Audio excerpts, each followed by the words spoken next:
African Cup of নেশনসের সেমিফাইনালে আরও একবার মোহাম্মদ সালাহর স্বপ্নভঙ্গের কারণ হলেন সাদিও মানে। গতকাল রাতে লিভারপুলের সাবেক দুই সতীর্থ মুখোমুখি হন ফাইনালে ওঠার লড়াইয়ে, যেখানে শেষ হাসি হেসেছেন মানেই। তার গোলেই মিশরকে 1-0 ব্যবধানে হারিয়ে ফাইনালে উঠেছে সেনেগাল। একবারের চ্যাম্পিয়ন সেনেগালের এটি চতুর্থ ফাইনাল। তানজিয়ারে অনুষ্ঠিত প্রথম সেমিফাইনালে মিশরের উপর শুরু থেকে আধিপত্য বিস্তার করে খেলে সেনেগাল। সালার মিশর বল দখল ও আক্রমণে পিছিয়ে ছিল, তবে লম্বা সময় পর্যন্ত গোল করা থেকে সেনেগালকে বিরত রাখলেও শেষ পর্যন্ত আর পারেনি মিশর।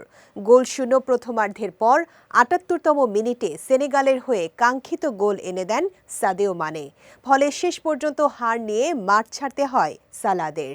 এই হারে মহাদেশীয় শ্রেষ্ঠত্বের শিরোপা অধরাই থেকে গেল লিভারপুল তারকা সালার।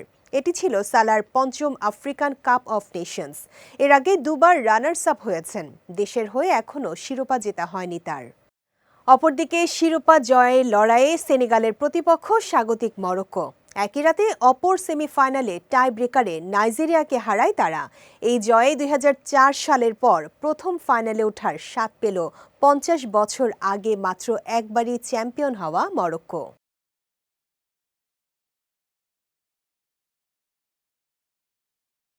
আগামী রোববার রাত ১টায় ফাইনালে নামবে মরক্কো ও সেনেগাল।